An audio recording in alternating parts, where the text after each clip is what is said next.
guys, welcome back to my Black Society series. Now before I go about this video, I just want to remind you guys that at the end of this series I'm going to do a response/Q&A video to respond to some of the comments and feedback from the previous video, this video, and the videos to come. So drop your questions, your comments, and your arguments below, and if I don't respond to them right away, I more than likely will respond to them in my response Q&A video. Now that I've explained how the system isn't failing us, it only makes sense for me to discuss our reaction to how the system is treating us. So my question now is, why are we still protesting?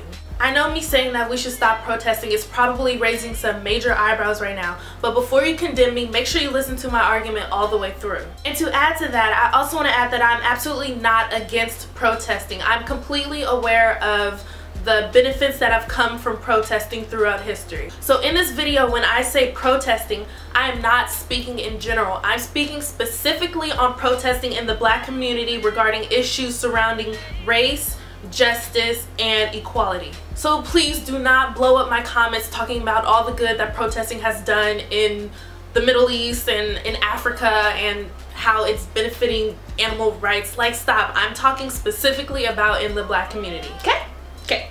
We spent decades trying to fix this obviously and intentionally fucked up system so that we could have equal rights, fair trials, justice, equal opportunities, all of that stuff. And clearly nothing has changed. So why haven't we changed our course of action? I've been following the protesting in Ferguson as much as I possibly could, and I have to say I love seeing large groups of people of color unifying and coming together to promote awareness about vital issues such as this one. It's just a shame that it has to be under these circumstances. However, I personally find protesting highly unproductive. Before I explain why I don't think we should be protesting anymore, let me first define it. A protest is a statement or action of expressing disapproval or objection. It's about getting attention and gaining awareness, and it's also about pressure and persuasion. Now I say we need to stop protesting because we are well past begging and pleading and sacrificing and trying to persuade them to give us equality and justice. These are things we should not have to ask for. Protesting is like another form of asking for permission, and I know that might stir some people the wrong way, but just look at the demands that they're making. Body cameras on police officers. This is definitely a good idea, but at the same time, it's not like we don't know who's killing these young Black people. In many cases, we have the actual video footage of the murders taking place. Obviously, evidence isn't as relevant as it should be. Another one is independent reviews of fatalities. Are you guys aware of the fact that the government has made no effort to keep record of the number of unjustifiable homicides by the police? You're telling me that I went through high school and college level statistics and you can't even round up these stats for us? And another one is to end the use of military grade equipment against peaceful protesters. Obviously that is a reasonable request, but at the same time they also think it's reasonable to tear gas crowds of peaceful protesters that include children and toddlers. And has anyone even thought about the fact that the National Guard was sent out to Ferguson quicker than it was sent out to help the victims after Hurricane Katrina? Do you hear what America is saying? They're saying it's not a state of emergency when a police officer shoots a Black child, but it is when people get mad about it. And you still want to reason with these people. Okay? So in the system that I've already described as not being inclusive of Black people's needs or rights, why are we still pushing to try to fix it? It's not broken. It was made like this. And you cannot change someone who doesn't want to be changed or doesn't even see the error of their ways. When you have power, your primary objective is to maintain that power. Always, no matter what. You do what you feel is necessary to keep that power in your hands, and then come secondary and tertiary responsibilities and goals. And no matter how much one claims that benefiting others is the primary objective, one can only do so much without having the power or the upper hand in some way or form. And I'm speaking on business and politics and things of that nature. The US is becoming more hostile against Black people and people of color, and asking for fair treatment is even sillier than expecting it. You can be jaywalking and put your hands high in the air and lawfully shot. You can be on the phone at Walmart and lawfully shot. You can be playing music at a gas station and lawfully shot. You can be on the ground, face down, hands cuffed behind your back and lawfully shot in America if you are Black. When you see these protester signs that say stuff like Black Lives Matter, the people that you made these signs for have made it abundantly clear that your life means nothing to them. What is your sign doing?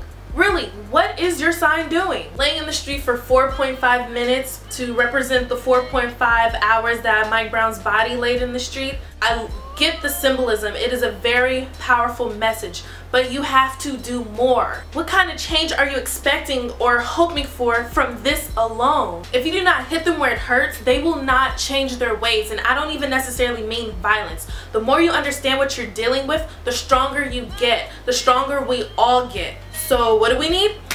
We need action, real action. Unlike Black Wall Street, which a lot of people were unaware of, the Montgomery bus boycotts were very well known, especially considering it was one of the few things in Black history that made it to mainstream history books.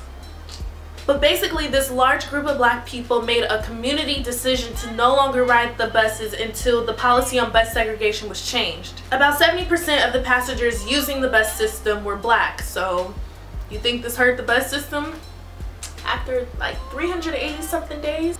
Bet your ass it did.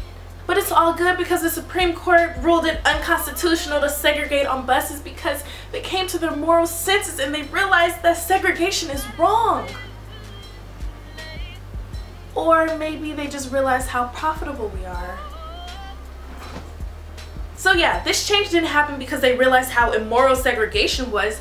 This change happened because we hit them where it hurt, and that was in their pockets. This was not just some protest, this was a boycott, and this is exactly what needs to happen again, but we need to yield more permanent results. After boycotting and getting what they want, I don't think they should have reverted back to using this bus system. Why? Because this law wasn't passed because they all of a sudden believed in equality. No, this happened because they needed to make us dependent upon them once again. If it were up to me, if I were back in that era, I think it would have been a perfect time to encourage someone to start a Black-owned bus company. Right off the bat, you're taking 70% of the profit from your competitor and, more importantly, from your oppressors. But that's just me. So where do we start? What do we boycott? Well, of course, baby steps. But you know what?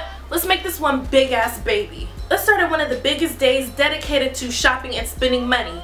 Boycott Black Friday. If you are a Black person, a non-Black person of color, or even a white person who supports this cause, do not spend money on Black Friday if it's not at a Black-owned business. And if you own a Black business, or you know someone who owns a Black business, promote their businesses to us so we know where we can go. But the point I'm making is we need real action. Our situation right now is critical and there's no way around it. If our efforts are not constantly growing and changing based on our needs and demands, then we are stagnant. We're past protesting. It's obvious that our protesting is not phasing the government. Our next step is boycotting, and after that, possibly even a full-on revolution. We're letting the fear of what might happen if we revolt or take action control us. But I think we should be a lot more fearful of what might happen if we stay passive.